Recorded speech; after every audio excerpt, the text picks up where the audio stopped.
When I opened the back door that night, I expected Max, my golden retriever, to come bounding in like he always did, tongue hanging out, tail thumping against the doorframe, covered in the usual forest debris.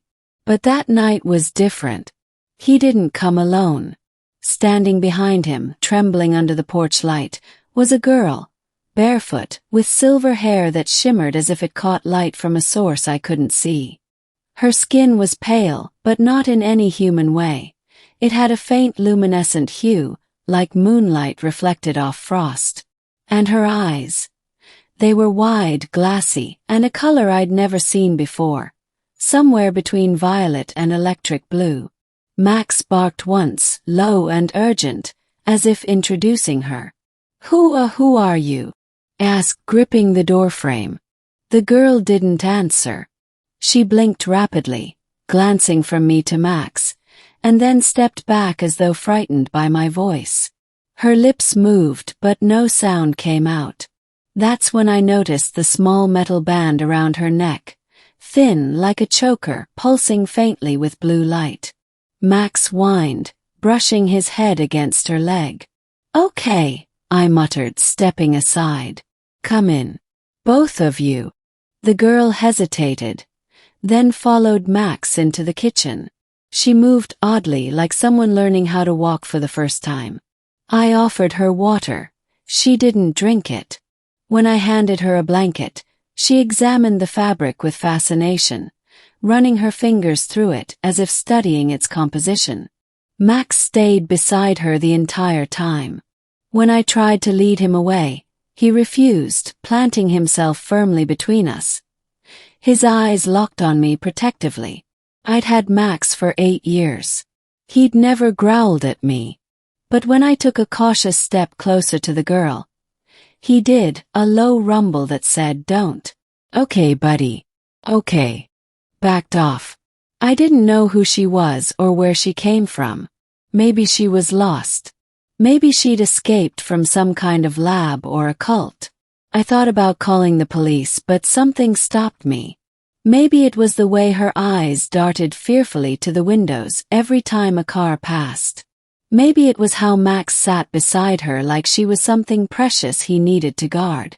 So I waited until morning. By dawn, she'd fallen asleep on the couch, curled up with Max. The light streaming in through the curtains caught the strange sheen of her skin again. It wasn't a trick of the night. It actually glowed faintly like soft starlight. I made coffee, trying to rationalize it all. Maybe it was a genetic condition or bioluminescent body paint. Something explainable. When she woke up, she looked at me with those bright, unblinking eyes. Then she pointed toward the woods. "You came from there." "Yes." She nodded slowly. Then she touched the metal band on her neck and winced. "Does that hurt you?" "Yes." She tilted her head, not understanding the words, but the pain in her expression said enough. Max stood and barked once, as if agreeing. "All right," I said, grabbing my jacket. "Show me." We walked into the forest behind my house, a dense stretch of pine that sloped toward the river. Max trotted ahead, leading us like he already knew the way. The girl followed quietly, scanning the trees, her gaze darting skyward every few seconds. About a mile in, I saw it. Crater. Maybe 30 feet wide, still steaming. The soil was scorched black, and fragments of metal glittered among the charred remains. The girl ran to the edge and fell to her knees. "Jesus," I muttered. "You came from this." She looked back at me, tears welling in her eyes. When she spoke, her voice was soft and melodic, barely human. "Home gone," she whispered. Then she pointed to the sky. I crouched beside the crater, picking up a shard of metal. It was warm to the touch, smooth like glass but with faint circuits running through it. Definitely not from any plane I knew. "You crashed," I said quietly. "And Max found you." She nodded, pressing her hand to her chest. "Max," she repeated, almost reverently. The dog wagged his tail brushing ash. His eyes locked on her with adoration. It struck me how strange it all was. My golden retriever, somehow discovering a girl from the stars. But then I saw the faint red light blinking on the trees around us. Small, almost invisible sensors. Not natural. Someone else was already looking for her. We ran. I didn't even know why, instinct maybe. But the moment I saw the first drone rise over the treetops, I grabbed her hand and shouted. Move! She stumbled, unfamiliar with the terrain, and Max barked furiously as the drone's spotlight swept the clearing. A voice echoed from somewhere above. Containment team inbound. Subject located. Subject. My heart pounded. This wasn't some random crash. Someone had been expecting her. We dove into a ditch as the drone descended, and she raised her hand. The air shimmered. For a split second I felt pressure in my ears, like static. Then the drone froze midair. Its lights flickered, then died. It crashed beside us, smoke pouring from its sides. I stared at her. You did that. She looked frightened but nodded. Must hide, she said, voice trembling. We made it back to the house just before sunrise. My mind raced. Government, private contractor, aliens. None of it made sense, but the danger was real. She collapsed onto the floor, exhausted. I knelt beside her, studying the collar around her neck. The light on it was flickering weakly now. Can I take this off? Yes. She shook her head violently, gripping my wrist. No, tracker. Boom. She mimed an explosion with her hands. Froze. So that's why she hadn't removed it herself. Max pressed his nose against her cheek, whining softly. She smiled faintly and placed a glowing hand on his head.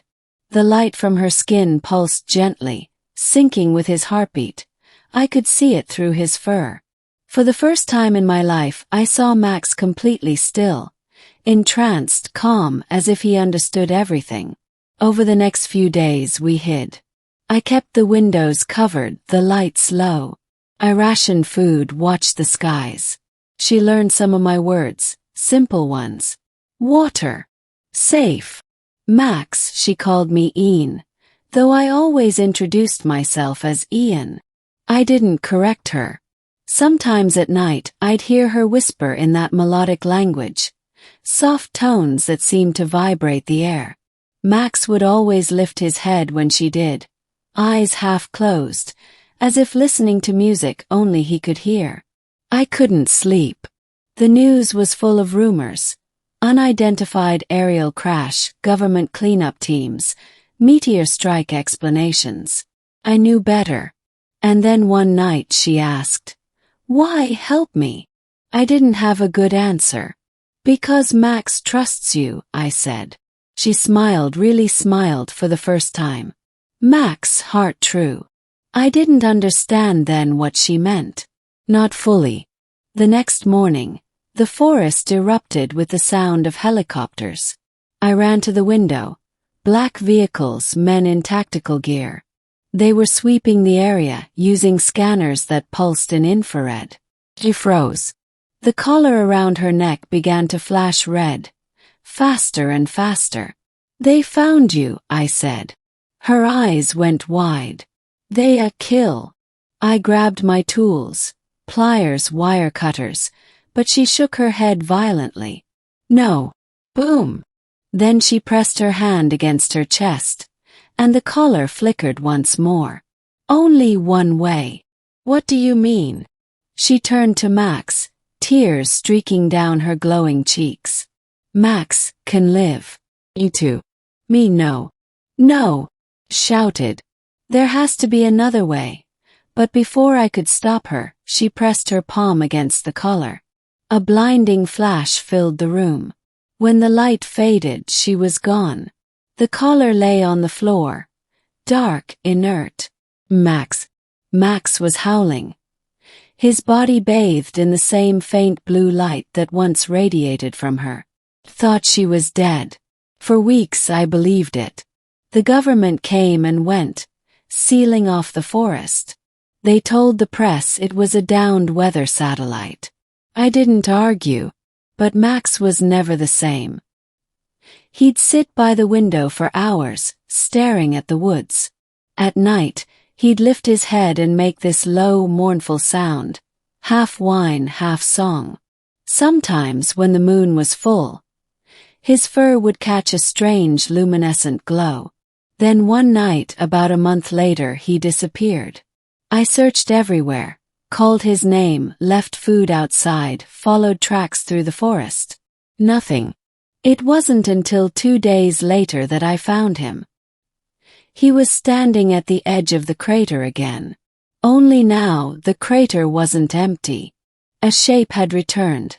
A vessel, smooth and silver, hovering a few feet above the ground. Light shimmered beneath it, rippling like water. And standing beside it was her. Life. She looked different, stronger, healthier, but still the same luminous being I'd met that night. When she saw me, she smiled softly. "Ian," she said. "Safe now." I stepped closer, heart pounding. "You're alive." "How?" "Max," she said, and knelt beside him. She placed her hand on his head again, and I saw it. Her glow mirrored in his eyes like a reflection.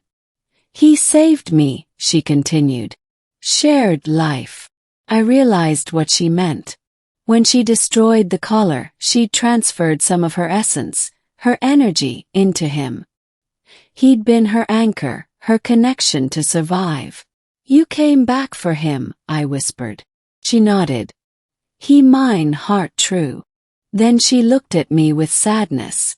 "You must stay. Not safe beyond." I wanted to argue, to beg her to let me come. But the look in her eyes told me it was impossible. She stood, gesturing toward the ship. The air shimmered, and a faint hum filled the clearing. Max looked back at me once, tail wagging, eyes calm and content. Then they vanished, both of them, into the light. That was 2 years ago. The crater has grown over now, grass and wildflowers reclaiming the soil. But sometimes on clear nights, I see something strange. A faint blue light streaking across the sky, slowing just above the forest before vanishing among the stars. And every time I hear it, the echo of a bark carried on the wind. I used to think Max was gone forever. But lately, I'm not so sure.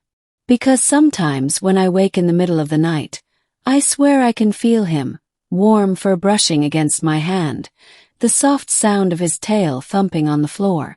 And once, just once, I found something by my doorstep. A single silver hair, faintly glowing in the dark.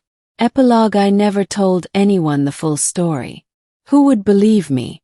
My dog came home with an alien girl. Sounds like the start of a bad joke. But I know what I saw. I know what I lost. Every year, on the anniversary of that night, I go to the clearing and sit there with a flashlight just in case. Last night, for the first time in 2 years, I heard it again.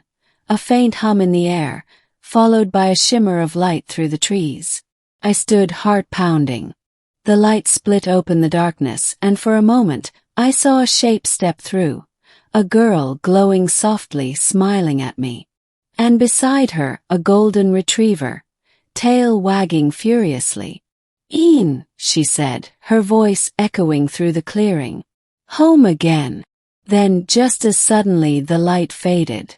But the next morning when I stepped outside, there were paw prints in the dirt, fresh, glowing faintly in the morning sun.